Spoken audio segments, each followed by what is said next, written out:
आपको सीधे लिए चलते हैं। इस वक्त प्रधानमंत्री का एक्सक्लूसिव इंटरव्यू इस वक्त सीधे आपको दिखा रहे हैं। एएनआई के तो दर्शकों की संख्या भांति भांति की है, तो उन सभी दर्शकों को नमस्कार। मोदी जी, अब लगभग आखिरी दौर आ गया है चुनाव का। क्या जो आपने लक्ष्य तय किया था 400 पार का, आपको लगता है कि वो पार हो रहा है? क्योंकि विपक्ष तो कन्विंस्ड है कि ऐसा नहीं हो रहा है। वो कह रहे हैं कि 220 240 होगा। आखिरी दौर शब्द प्रयोग किया आपने, मुझे उसमें बहुत सी चीजें नजर आ रही है। एक, हमारा एक नया दौर शुरू होगा, उसका उसके अंदर संकेत है। दूसरा,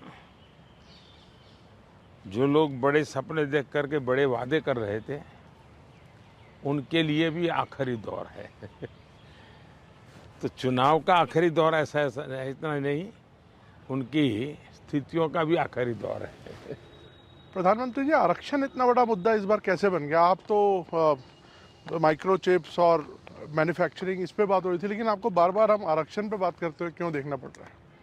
मुझे नहीं करना पड़ रहा है, मुझे सचेत करना है मेरे एससी, एसटी, ओबीसी और अति पिछड़े भाई बहनों को, क्योंकि इनको अंधेरे में रख करके ये लोग लूट चला रहे हैं।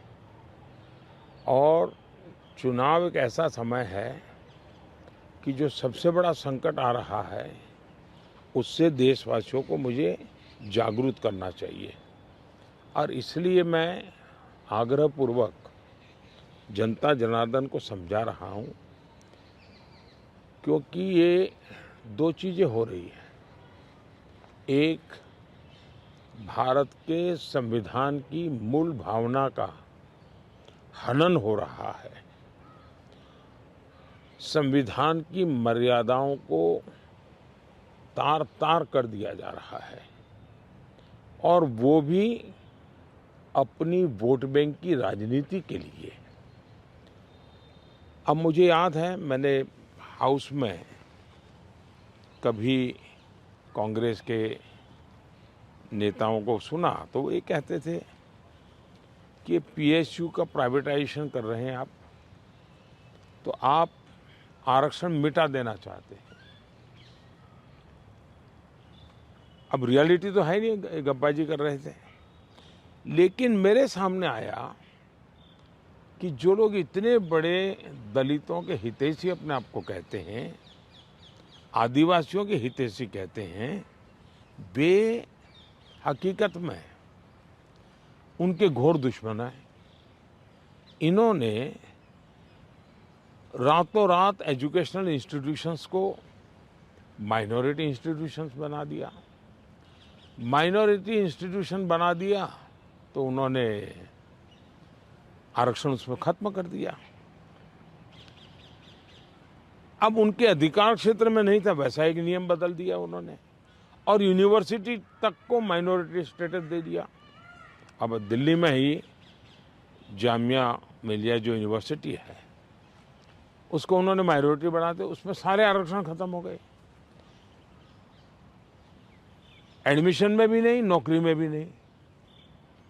और बाद में तो चीजें उभर करके आई कि करीब करीब 10,000 ऐसे इंस्टीट्यूशंस हैं जिसको इस प्रकार से आरक्षण के जो एससी, एसटी, ओबीसी का अधिकार था, वो पिछले दरवाजे से उसको छीन लिया गया है। संविधान की पीठ में छोड़ा भोंका दिया है। बाबा साहब आम्बेडकर ने जिस सपने से ये व्यवस्था खड़ी की थी, उसको इन्होंने वोट बैंक के लिए गिरवी रख दिया है। तो ये एक चिंताजनक बातें मेरे सामने जब आई, तब मुझे लगा कि मेरा दायित्व बनता है कि मैं देश को अवगत। इतने में इनका मैनिफेस्टो आया। इस मैनिफेस्टो ने और चौंका दिया, और इसलिए मैंने पहला मैनिफेस्टो देखते ही मेरा पहला कमेंट था कि ये मैनिफेस्टो पर मुस्लिम लीग की छवि है। तो 2-3 दिन तो उनको लगा कि इसका जवाब देने की जरूरत नहीं है, ये अपने आप ही बात खत्म हो जाएगी। जब उन्होंने कोई जवाब नहीं दिया तो फिर मैं एक एक चीज खोलने लगा। जैसे इस देश में वो ये कहें कि हम खेलकूद में भी माइनॉरिटी के लिए कोटा फिक्स करेंगे। आज पंजाब के मेरे बच्चे जो खेल जगत के अंदर बहुत अच्छा कर रहे हैं, बंगाल के मेरे नौजवान फुटबॉल में बहुत अच्छा कर रहे हैं, उत्तर प्रदेश के हमारे नौजवान जो एथलेट्स में काफी अच्छा कर रहे हैं, अब वो अपनी जवानी उसमें खपा देते हैं। 10-12 साल की उम्र से लेकर के सोचने तक ये लोग इतना तप करते हैं जी, तपते हैं, शरीर को तपाते हैं। खिलाड़ी ऐसा नहीं बनता है जी। और सुबह रात को नींद नहीं आती, सुबह 4 बजे उठ करके चले जाते हैं। अब कहते हैं नहीं ये माइनॉरिटी के लिए कोटा होगा, तो मेहनत करने वाला मेरा नौजवान जाएगा कहाँ जी, उनका क्या होगा। दूसरा उन्होंने कहा कि देश में अब जो टेंडर होंगे उस टेंडर में भी वे माइनॉरिटी के लिए आरक्षण करेंगे। मतलब ये हुआ कि आज मान लीजिए कोई कहीं पर बहुत बड़ा महत्वपूर्ण ब्रिज बन रहा है, उस ब्रिज में कौन ब्रिज बनाएगा, तो जिसके पास ट्रैक रिकॉर्ड है, जिसके पास संसाधन है, जिसके पास कैपेबिलिटी है, जो परफॉर्म कर सकता है, सारे उसकी जो रिक्वायरमेंट उसकी पूरी करता है, उसमें कंपटीशन होती है और कंपटीशन में जो निकलता है उसको टेंडर मिलता है। ये कहते नहीं, ये सब बाद में। अब मुझे बताइए, अगर इसी प्रकार से सिर्फ धर्म के आधार पर कोटा दे देंगे, वो ब्रिज बनेगा, लोग मारे जाएंगे, तो कौन जिम्मेवार होगा। क्या आप वोट बैंक के लिए आप आने वाली पीढ़ियों को भी तबाह करना चाहते हैं। तो ये ऐसे विषय थे जो कांग्रेस ने अपनी वोट बैंक की खातिर मैदान में उतारे। तब मेरा कर्तव्य बनता है कि मैं मेरे दलित भाइयों के अधिकार के लिए लड़ूं, मेरे आदिवासी भाई बहनों के अधिकार के लिए लड़ूं, मेरे ओबीसी पिछड़े भाई बहनों के अधिकार के लिए लड़ूं, और इसलिए मैं लड़ाई लड़ रहा हूं। तो ये जो परसेप्शन बनाया जा रहा है कि आप आए तो बिल्कुल आरक्षण ही खत्म कर देंगे, ये क्या, इस पर क्या बोलेंगे आप? इन्होंने ये पाप कर दिया है, उसके खिलाफ मैं बोल रहा हूं, इसलिए उनको झूठ बोलने के लिए ऐसी चीजें का उपयोग करना पड़ रहा है। अभी कोलकाता हाई कोर्ट का सर एक ऑर्डर आया है जिसमें 2010 के बाद जितने ओबीसी सर्टिफिकेट्स बन रहे हैं उसको खारिज कर दिया है। दीदी इनके मोडस ऑपरेंडी है कि पहले इन्होंने कानून बना करके माइनॉरिटी को देने का पाप शुरू किया, पहले आंध्र में शुरू किया। सुप्रीम कोर्ट ने तक में वो हार गए, हाई कोर्ट ने उसको रिजेक्ट कर दिया क्योंकि संविधान अलाउ करता नहीं है। तो इन्होंने चालाकी करके पिछले दरवाजे से खेल शुरू किया, और पिछले दरवाजे से खेल शुरू करने के लिए इन लोगों ने रातों रात मुसलमान की सभी जातियों को ओबीसी बना दिया। सभी जातियों को ओबीसी बना करके जो ओबीसी का हक था वो रातों रात डाका डाल दिया, लूट लिया। और इसके खिलाफ चुनाव की सरगर्मी चल रही है। तब हम तो बोल ही रहे थे कि भाई ये हो रहा है, कर्नाटक में हुआ है, मैंने बताया था, हम बंगाल के लिए भी बोल चुके थे। लेकिन जब हाई कोर्ट का जजमेंट आ गया तब ये साफ हो गया कि इतना बड़ा धोखा हो रहा है। लेकिन इससे भी दुर्भाग्य की बात है कि इतना बड़ा वोट बैंक की राजनीति करने के लिए वे अब इनको भी गाली दे रहे हैं, जुडिशरी को गाली दे रहे हैं, न्यायपालिका को गाली दे रहे हैं, और वो यहाँ तक कह रहे हैं कि कुछ भी हो जाए हम कोर्ट की बात मानने वाले नहीं हैं। ये जो स्थिति है वो किसी भी हालत में स्वीकार्य नहीं हो सकती है। सर केजरीवाल जी अभी जब जेल से बाहर आए तो उन्होंने कहा कि प्रधानमंत्री जी ही तय करते हैं कि कौन जेल जाएगा। वो कहते हैं सोरेन को और मुझे उनके इशारे पे जेल में डाला गया। अच्छा होगा ये लोग संविधान पढ़ ले, देश के कानून नियम पढ़ ले, मुझे किसी को कुछ कहने की जरूरत नहीं है। सर इस बार चुनाव में हम देख रहे हैं कि एक पर्सनल अटैक्स बहुत हो रहे हैं, लाइक आप पर भी कई बातें बोली गई हैं, और आपकी तरफ से भी कुछ लोगों को कुछ बोला गया है, तो पर्सनल अटैक्स किस लिए इस बार? आपको लगता नहीं ये शैली नहीं होनी चाहिए चुनावों में? जहाँ तक मोदी का सवाल है, मैं तो पिछले 24 साल से गालियाँ खा करके गाली प्रूफ हो गया हूँ। मौत का सौदागर किसने कहा था? गंदी नाली का कीड़ा किसने कहा था? और मेरे यहाँ तो पार्लियामेंट में एक दिन हमारे एक साथी ने हिसाब लगाया था, 101 गालियाँ गिनाई थी। तो चुनाव या चुनाव न हो, ये लोग मानते हैं कि गालियाँ देने का हक उनका ही है, और वे हताश निराश इतने हो चुके हैं कि गालियाँ देना, अपशब्द बोलना, ये उनके शायद जहन में है, उनके स्वभाव में हो गया है। प्रधानमंत्री जी, एक आरोप विपक्ष और लगा रहा है कि ईडी, आईटी, सीबीआई इसका इस्तेमाल किया जा रहा है विरोधियों को दबाने के लिए। मेरा मीडिया को सवाल है कि विपक्ष ने आपको ये कूड़ा कचरा पकड़ा दिया, वो कूड़ा कचरा लेकर के आप हमारे पास पहुंच जाते हैं। मीडिया वाले रिसर्च करें कि भाई सरकार के लिए क्या सवाल पूछने चाहिए, प्रधानमंत्री को क्या सवाल पूछना चाहिए। जो कूड़ा कचरा फेंक रहा है उसको पूछो ना, भाई तुम ये जो कह रहे इसका सबूत क्या है, कानून नियम क्या है, उसको पूछो ना। उसकी आपकी हिम्मत नहीं है। लेकिन वो जो कूड़ा कचरा फेंकते हैं, वो कूड़ा कचरा लेकर के आप मेरे यहाँ आते हैं। ये ठीक है कि मैं रिसाइकल के मानता हूँ, तो मैं इस कूड़े कचरे का रिसाइकल करके उसको खाद में परिवर्तित कर दूंगा और उसमें से देश के लिए कुछ न कुछ अच्छी चीज़ें पैदा कर दूंगा, इसलिए वो तो मैं करूंगा। लेकिन सरकार क्या करती है? आज गांव के सरपंच को चेकबुक पर सही करने का अधिकार होता है, देश के प्रधानमंत्री को नहीं है। ये इतना नॉलेज नहीं है इन लोगों को। देश के प्रधानमंत्री के पास इस प्रकार का कोई अधिकार नहीं होता है। मोदी सरकार का मैंडेट क्या है? मोदी सरकार ने अपने अफसरों को कहा है कि मेरी सरकार करप्शन के विषय में जीरो टॉलरेंस। अब ये दफ्तर के अंदर बैठे हुए लोगों का काम है कि उसको लागू करें।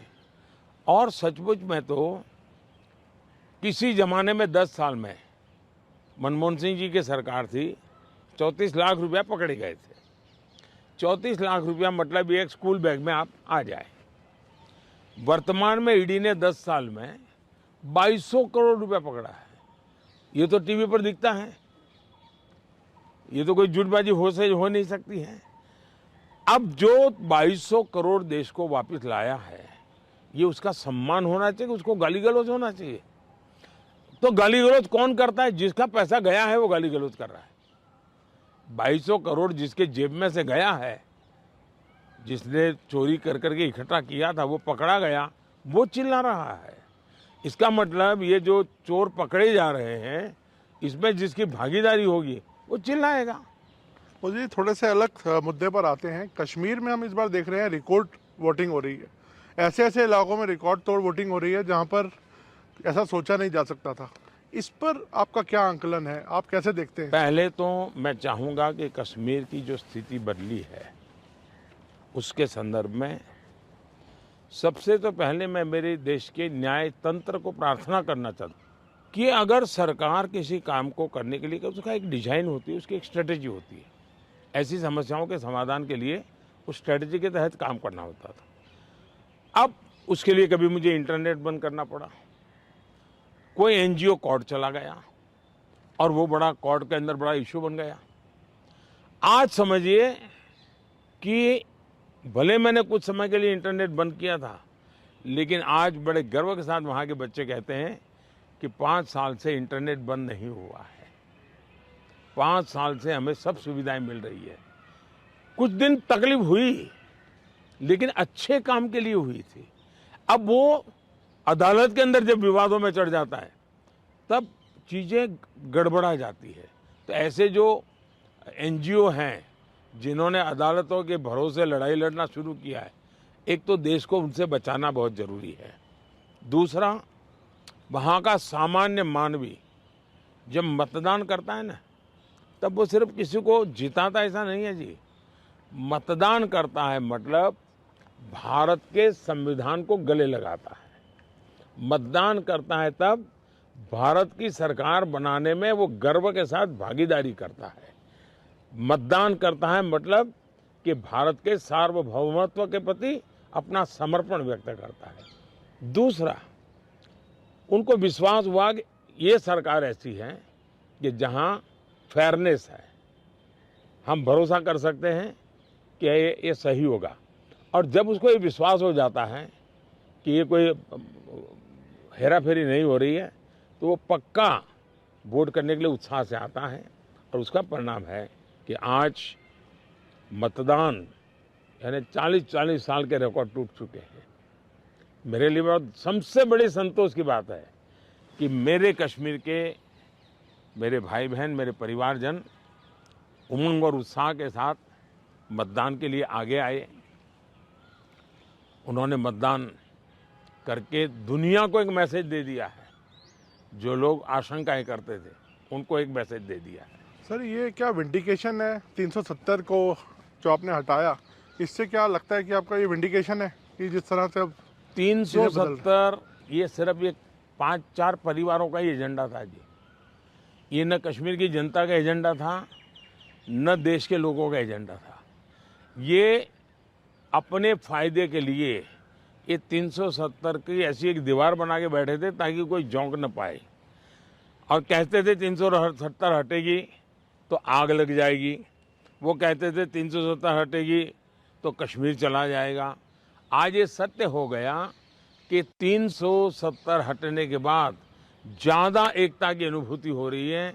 कश्मीर के लोगों का अपनापन ज़्यादा बढ़ रहा है और इसलिए इसका सीधा परिणाम चुनावों में भी दिखाई देता है, टूरिज्म में दिखाई दे रहा है। G20 समिट वहाँ होती है, बड़े शान से कश्मीर ने उनका स्वागत किया पूरी दुनिया का। और इसलिए ये कैसे झूठी दीवारें खड़ी कर करके देश को टुकड़ों में देखा गया, इसका ये उदाहरण है और उसको मैंने ध्वस्त किया है। सर, वेल्थ क्रिएटर्स को लेके भी बातचीत, एक नैरेटिव आता है कि कभी राहुल गांधी जी बोलते हैं कि आप कुछ परिवार को आप बढ़ा रहे हैं, अभी आपने हाल में उनको बोला, तो क्या लगता है कि देश में जो वेल्थ क्रिएटर्स हैं उनको ही उन पर राजनीति होनी चाहिए? मैं फिर कहता हूं, जो लोग ये कूड़ा कचरा फेंक रहे हैं उनको पूछो ये तुम कहां से लाए हो, उनसे बात करो भाई। आप उनसे तो कुछ पूछते नहीं हो। और इसलिए मैं समझता हूं कि ये चर्चाएं उनके साथ करें तो ज़्यादा अच्छा होगा। सर, उड़ीसा में अभी चुनाव होने हैं अभी हाल में, उधर आपकी देखा जाए तो काफ़ी अच्छे संबंध थे नवीन पटनायक जी के साथ, उन्होंने कई मुद्दों पर आपको सपोर्ट किया। अब आप लोगों का अलायंस नहीं है और आपस में एक दूसरे से लड़ रहे हैं, किस तरह से आप देखते हैं? हिंदुस्तान के सभी राजनीतिक दलों के नेताओं के साथ हमारे संबंध अच्छे ही हैं और लोकतंत्र में हमारी दुश्मनी नहीं होती है, संबंध अच्छे होने ही चाहिए। अब सवाल ये है कि मैं मेरे संबंधों को संभालूं कि उड़ीसा के भाग्य की चिंता करूं। तब मैंने रास्ता चुना कि मैं उड़ीसा के उज्जवल भविष्य के लिए अपने आप को खपा दूंगा। उसके लिए मेरे संबंधों को मुझे अगर बलि चढ़ाना पड़ेगा तो मैं उड़ीसा की भलाई के लिए बलि चढ़ाऊंगा। और चुनाव के बाद मैं कन्विंस करूंगा हर एक को कि भाई मुझे किसी की दुश्मनी नहीं है, लेकिन 25 साल से उड़ीसा में प्रगति नहीं हो। और सबसे बड़ी चिंता ऐसी है कि कुछ एक ऐसी टोली है जिसने पूरे उड़ीसा की व्यवस्था को कब्जा कर लिया है। ऐसा लगता है पूरी व्यवस्था को बंधक बना दिया है। और जब इतना बंधक बना दिया है तो बहुत स्वाभाविक है कि उड़ीसा अगर उस बंधनों से बाहर आएगा तो उड़ीसा खिलेगा। उड़ीसा की अस्मिता का सवाल है। इतने प्राकृतिक संसाधन है उड़ीसा के पास, एक समृद्ध राज्य के गरीब लोग देख करके दुख होता है। हिंदुस्तान के समृद्ध राज्यों में उड़ीसा है, इतनी प्राकृतिक संपदा है, और हिंदुस्तान के गरीब लोगों के राज्य में भी उड़ीसा है। तो इसके लिए सरकार जिम्मेवार है और इसलिए उड़ीसा के लोगों का उनका हक मिलना चाहिए, उड़ीसा को उसकी अस्मिता मिलनी चाहिए। उड़ीसा का भाग्य बदलने वाला है, सरकार बदल रही है। मैंने कहा है कि उड़ीसा की वर्तमान सरकार की एक्सपायरी डेट 4 जून है और 10 जून को बीजेपी का मुख्यमंत्री उड़ीसा में शपथ लेगा। मोदी जी, बंगाल में भी ताबड़तोड़ एक टक्कर की लड़ाई चल रही है, आपके भी बहुत कैंपेनिंग वहाँ पे आपने की है और अभी आप शायद फिर जाने वाले हैं बंगाल। क्या लगता है आपके प्रोस्पेक्ट्स कैसे रहेंगे बंगाल में? एक तो मुझे लगता है कि एनआई के जो फुट सोल्जर्स हैं, एक बार उनको वेरीफाई कर देना चाहिए कि वो कहाँ से रिपोर्टिंग आपको भेजते हैं। बंगाल के चुनाव में टीएमसी पार्टी अस्तित्व की लड़ाई लड़ रही है। आपने देखा होगा पिछले असेंबली के चुनाव में हम 3 थे, 3 में से बंगाल की जनता ने हमें 80 पर पहुंचा दिया। हमें लोकसभा के अंदर भारी बहुमत पिछले चुनाव में मिला था। इस बार पूरे हिंदुस्तान में द बेस्ट परफॉर्मिंग स्टेट कोई होगा तो पश्चिम बंगाल होने वाला है। भारतीय जनता पार्टी को सर्वाधिक सफलता पश्चिम बंगाल में मिल रही है और पश्चिम बंगाल का चुनाव एक तरफा है, जनता जनार्दन उसको लीड कर रही है और उसके कारण सरकार में बैठे हुए लोग, टीएमसी के लोग बौखलाए हुए हैं। लगातार हत्याएं हो रहे हैं, हमले हो रहे हैं, भाजपा कार्यकर्ताओं को चुनाव के पहले जेलों में बंद कर दिया जा रहा है। इस सारे जुल्मों के बावजूद भी मतदान भी जनता ज़्यादा कर रही है और वोट भी ज़्यादा हो रहा है। मोदी जी, आपके हिसाब से तो लगभग अब आपका तय है आना, और सबको लगता है ऐसा, ज़्यादातर लोग आपको प्रेडिक्ट कर रहे हैं कि आप वापस आ रहे हैं। तो मोदी 3.0 में ये देश क्या उम्मीदें रखे आपसे, क्या आपकी प्रायोरिटीज होंगी? विकसित भारत, 1 पॉइंट एजेंडा, विकसित भारत। चलिए, बहुत बहुत धन्यवाद भैया, नमस्कार।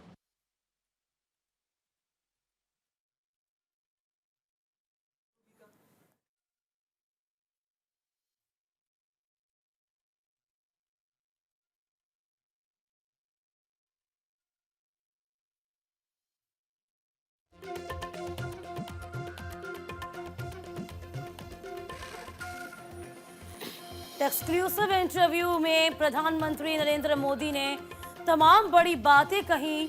पीएम मोदी का ये बेबाक इंटरव्यू आप सुन रहे थे, जिसमें कहा कि किस तरीके से विपक्ष बरगलाने की कोशिश कर रहा है। आरक्षण पर सचेत रहना बेहद जरूरी है, क्योंकि हर जगह आरक्षण यदि विपक्ष देने की बात कर रहा है तो देश के लिए उचित नहीं। कांग्रेस के घोषणा पत्र ने सभी को चौंका दिया। खेल में आरक्षण कैसे दे सकते हैं? देखिए, हर एक बात को बड़े ही स्पष्ट तरीके से पीएम नरेंद्र मोदी ने रखा। और इसी के साथ वक्त छोटे से ब्रेक का, कहीं मत जाइएगा, फौरन लौटेंगे।